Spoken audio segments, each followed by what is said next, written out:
Ben merci et bonjour, bonjour à tous et donc bienvenue sur cette session essentielle sur la question des data. Alors, vous venez d'entendre, j'espère que ça va marcher, mais je crois pas, donc tant pis, je vais le faire sans les mains. Vous venez d'entendre mon cher président sur l'ambition et globalement l'ambition en général, et je dois dire qu'on en est nous à aujourd'hui à notre quatrième étape et que quatrième session marathon de Préventica sur ce qu'on appelle des UX Forums. UX Forum, l'idée c'est en termes utilisateurs et en point de vue utilisateur, quel est le mesurer, apprécier, connaître l'impact des innovations. Alors, innovation hard, par exemple, c'était ce matin les exosquelettes. Comment? Alors, on a un axe fort sur les femmes, donc c'était femmes et exosquelettes. Hier, c'était sur les capteurs, et donc les capteurs, encore une fois, source essentielle de données ergonomiques, mais aussi de données santé.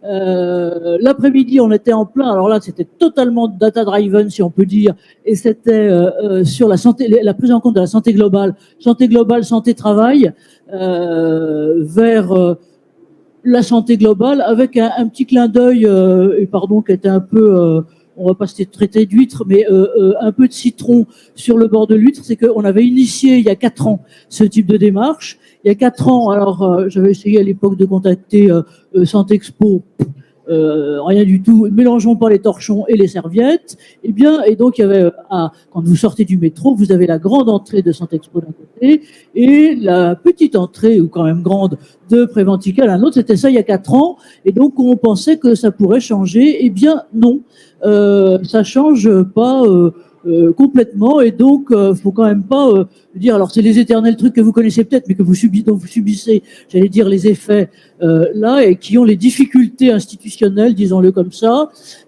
entre les instances des ministères du Travail et les instances du ministère de la Santé. Mais, alors je ne sais pas si je vais réussir à faire marcher mon machin, mais on a eu, alors il y a 10 jours, une surprise complètement étonnante, avec, tenez-vous bien, l'inauguration d'un service autonome qui se créait de santé au travail. Alors, je ne savais pas que la Champagne et la Marne étaient dans le Grand Est, mais oui, c'est dans le Grand Est. Donc, dans le Grand Est profond, en Champagne, dans une structure d'ailleurs géniale, pilotée par un type complètement génial que Marianne, je connais globalement grâce à toi, et qui est une structure industrielle qui s'appelle Axon Cable, et qui a, donc ils ont, je crois, 40 000 personnes au travers le monde. Et là, ils ont un établissement de 800 personnes, et le truc était inauguré, devinez par qui? Et ben, par le ministre de la Santé. Je dois dire qu'on a salué son courage d'être là sur les brisées d'un autre ministre, et donc quand même les choses progressent un peu de ce côté-là. Alors, je crois que, compte tenu de la vision, là on attend, et il va pas tarder, il va nous rejoindre. Alors là, je viens d'avoir un message de sa conseillère parlementaire qui me disait que il était coincé par une audition. Non, mais il va arriver. Hein, ce sera peut-être l'Arlésienne, hein, par l'audition de Madame Le Pen en ce moment, et qu'il pouvait pas faire autrement que d'être là, mais qu'il allait pas tarder à nous rejoindre. Et je dois dire donc que ce que je vous annonce, qui est le député Éric Botorel, qui est député des Côtes d'Armor. C'est important pour nous d'avoir aussi le législateur, c'est un représentant du législateur, un député, allait être là avec nous. Alors, que personne ne sorte, je vais essayer, mais vous allez me dire si ça marche. Mais oui, ça marche. C'est génial. Donc ça, c'était mon président, comme vous ne l'auriez pas su. Voilà, et voilà le député, donc Éric Botorel. Et alors, merci à Préventica, parce que c'est Dorothée, je ne sais pas si elle est là, Dorothée Néraud, qui nous l'a envoyé. Et il tenait absolument à être avec nous aujourd'hui. Donc c'est suffisamment étonnant, si je peux me permettre, venant et surprenant bien venant de la part d'un homme politique connu et c'est célèbre pour le traitement de la question des data, pour le souligner. Donc merci à lui, le voilà. Il sera là, je pense, avec nous tout à l'heure. Alors, je vous présente la façon dont on va fonctionner, si vous voulez bien, et ce qu'est cet UX Forum, c'est le deuxième. UX Forum sur les data, là, c'est une de nos vieilles obsessions au cercle, c'est que il n'y a pas de politique, si vous voulez, de pratique ou de programme pratique qu'on met en place qui ne soit fondé sur des données, sur des choses importantes. Sinon, on ne sait pas où, globalement, on ne sait pas où on va. Et ça, c'est le deuxième UX Forum. On en a eu un, merci à vous, parce que vous étiez déjà présent au premier, donc ça c'était en visio en février. Et l'idée justement avec Préventica et d'autres, c'est de pouvoir faire cette alternance. De temps en temps on est en visio, de temps en temps on est en présentiel, et on continue là-dessus. Alors, je vous les présente, pas forcément dans l'ordre dans lequel ils sont là. Et on a aujourd'hui essentiellement des services interentreprises de prévention et de santé au travail. Il faut dire que globalement, si on peut dire en France entière, services interentreprises de santé au travail, c'est quoi, c'est 16-17 millions à peu près de salariés que vous suivez. En gros, les services autonomes. Alors, on en a là qui est indirectement présent par Nathalie Perrin de Cafeté. Florent pouvait pas être là, ton médecin du travail coordonnateur globalement pouvait pas être là, mais voilà, et ça représente à peu près 1 million et demi au total de salariés des grandes structures. Donc bravo pour le boulot et le travail que vous faites. Et donc Thibaut Fleury dirige et directeur général de Efficience Santé au Travail. Il nous dira ce que c'est tout à l'heure et surtout en quoi il avance, et je dirais bravo en utilisant ces données. Laurent Eck, on dit Eck ou Eck? Ça dépend des jours.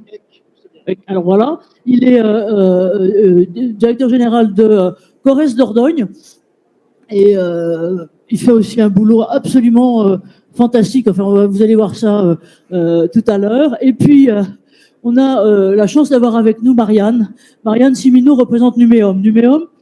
Ici, vous savez peut-être pas ce que c'est. Numéum, c'est le syndicat, j'allais dire patronal, dans les choses, la fédération patronale qui regroupe les entreprises du numérique. Et notamment du numérique en santé. Marianne est déléguée numérique en santé de Numéum. Et je dois dire que c'est tout à fait important quand on a non seulement l'onction institutionnelle, qu'on espère avoir, mais avoir la bonne, mais c'est aussi quand on a les acteurs, je dirais, les acteurs du quotidien, ceux qui font, ceux qui construisent et ceux qui aident à construire là-dessus. Donc merci à vous quatre d'être là. Et je crois qu'il faut que je le laisse comme ça, sinon je coupe tout. Et voilà. Alors, nos UX Forum, qu'est-ce que c'est? Pardon si je vous ai mis le petit truc là. Il fait que de m'embêter. Comme vous savez, c'est une logique de forum. C'est-à-dire que ce qu'on se dit, et surtout, j'allais dire sur les questions d'innovation, il n'y a pas une seule vérité révélée avec tout le monde suit le truc. Hein. Il y a vraiment plusieurs types, et on est en travail, on est allé en élaboration, en montée des choses. Donc ça, c'est les forums. Et le côté UX, c'est priorité aux utilisateurs. C'est d'abord logique de ceux qui mettent en place sur le terrain. C'est ça qu'on veut mettre en avant dans un sens positif. C'est les pratiques innovantes en intégration des innovations sur, je dirais, la façon dont la relation au travail évolue, et puis surtout l'intégration des innovations, plus particulièrement pour certains segments. Alors pardon, heureusement, chez Marianne, là, on va voir que ce qu'on va développer beaucoup au deuxième semestre, ce sera beaucoup pour les femmes. Et donc sur femmes en santé et femmes en santé au travail. Alors je continue à dérouler mon petit machin. Et donc, quelle que soit la chose, on a un peu l'impression que, comment dire, la dynamique est en marche. Nous, on piétine, je veux dire, on tourne autour de ça depuis des années, en train de regarder comment on peut faire et autres. Et avec, je dirais, c'est vraiment pas évident de demander. Et là, on a vraiment l'impression que les choses ont bougé, les choses bougent bien, que c'est un espèce d'effet clapet, qu'on ne reviendra pas en arrière. Et je veux dire que pour vous tous qui aussi êtes dedans et dans le mouvement depuis un petit moment, c'est un truc qui est vraiment important. Alors, le mouvement, il est mondial. Il faut voir, et là, de ce côté-là, ça doit être un exemple. J'allais dire, ça devrait être un exemple pour la France, c'est que l'OMS, qui est l'Organisation mondiale de la santé, j'allais dire, travaille la main dans la main sur ces questions-là avec l'OIT. Et notamment, par exemple, ils ont sorti, c'était en mars au moment de la journée de la femme, là-dessus, pardon d'être un peu obsédé là, mais c'est important. Justement, ce qui avait été fait par un certain nombre d'entreprises et d'acteurs, là, c'était par exemple dans les pays nordiques, pour à la fois la détection et la réintégration, si on peut dire, des femmes atteintes de cancer, là-dessus, et avec des programmes absolument super. Et l'objectif pour nous, je dirais, c'est pour ça qu'on a appelé nos UX Forums littératie. Alors pardon, c'est un vieux terme d'ancien français qui veut dire acculturation. Je rentre dans la culture, je développe la culture et je la développe de plus en plus. Alors, ça nous a été piqué par les anglo-saxons, donc c'est revenu avec un C, mais en gros c'est pareil. Et l'idée, c'est bien ces trois étapes-là. C'est la culture de la donnée, la culture de la donnée de santé, et puis à partir de ça, la culture de l'action à partir de la donnée de santé, et pour nous surtout, de la donnée de santé-travail. Et ça, c'est important parce que c'est une optique positive.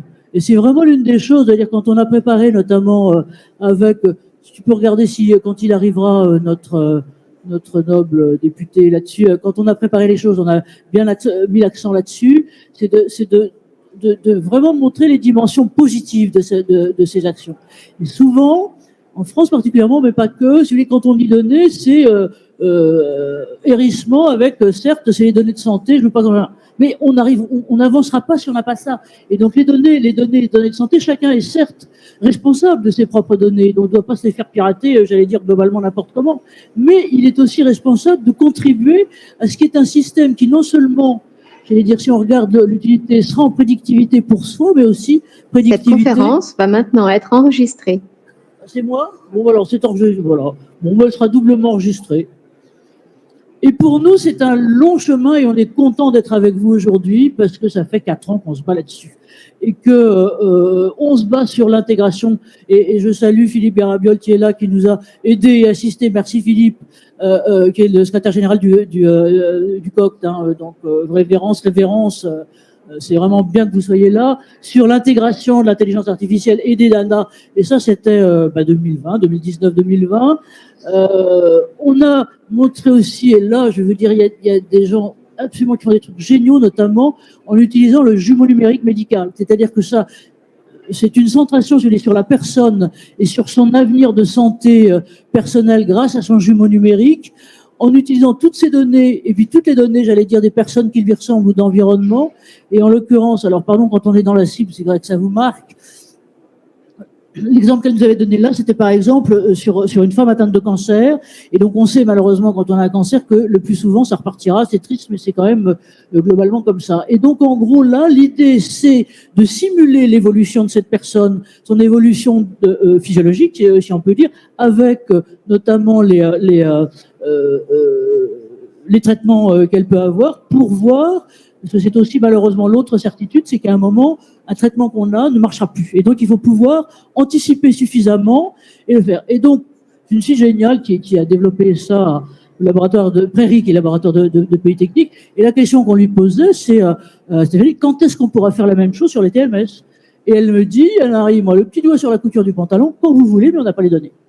D'où l'importance d'avoir des données en nombre suffisantes, en gros, pour ça. Et puis, et voilà. Et donc, l'autre impression que le plafond de verre se fendille, c'est le décret que vous avez tous vu, qui est le décret de novembre dernier, novembre 2022, et qui dit que maintenant, le dossier médical en santé-travail, d'abord, ça lui donne une structure qui est très importante, et en même temps, ça oblige légalement à une numérisation de ce dossier, et donc à pouvoir le consolider par la suite.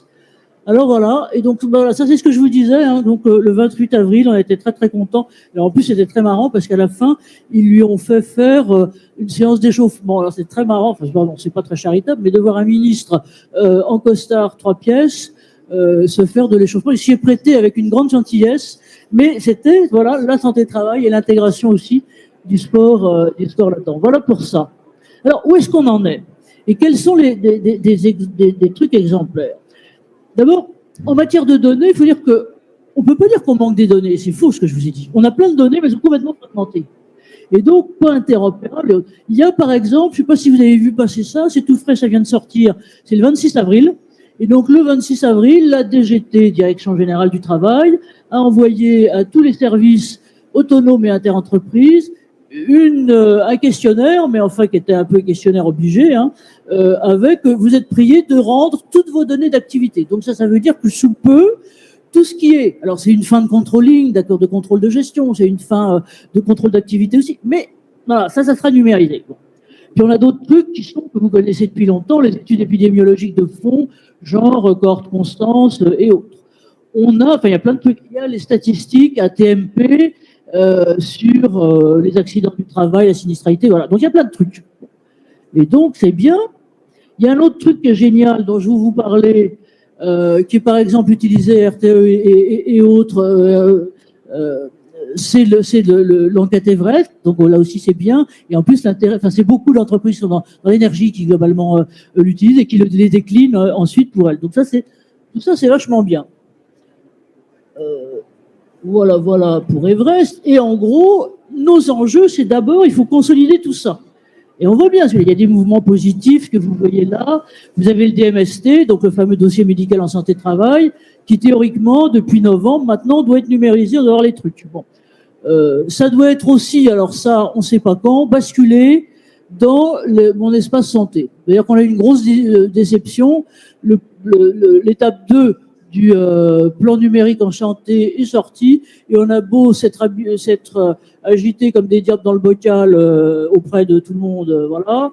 Pas, je ne sais pas si vous avez vu, mais alors vraiment, il ne fallait pas être dans un étage trop élevé, mais il n'est pas un mot sur la santé au travail, pas un. Et ça, voilà. Enfin, donc on fera sans eux, tant pis. L'autre chose qui est aussi tout à fait importante, c'est l'obligation du DURP, du document unique d'évaluation des risques, qui doit aussi être mis, alors on ne sait pas quand, mais ça ne va pas tarder, sur une plateforme commune qui permettra de l'exploiter. Et puis, il y a cette fameuse dont j'étais en train de vous parler, le 26 avril, là, la déclaration là-dessus. Ça, c'est un truc, il faut que ça se consolide et que ça numérise. Et l'autre chose, et là, c'est nos exemples, ce qui est important pour nous, et pour nous, certes, on essaye de voir, c'est non seulement d'avoir les données pour le plaisir, mais d'avoir des données pour l'action. Pour l'action et pour la prévention collective. Voilà donc en gros ce qu'il en est. Je vous cite pour mémoire parce que pour les itinérants et qui viendront en septembre à Toulouse, ça c'est un programme génial qui a été mené par deux filles complètement géniales, donc un médecin épidémiologiste et une chargée de mission à l'ARS qui a fait une consolidation sur plus de la moitié des employés et des travailleurs d'Occitanie. C'est-à-dire qu'elles ont consolidé plus d'1,5 million de données en travaillant avec une trentaine de services interentreprises là-dessus. Donc elles ont fait un boulot génial et ça vous le retrouverez pour ceux qui veulent dans le replay de notre premier UX Forum et voilà.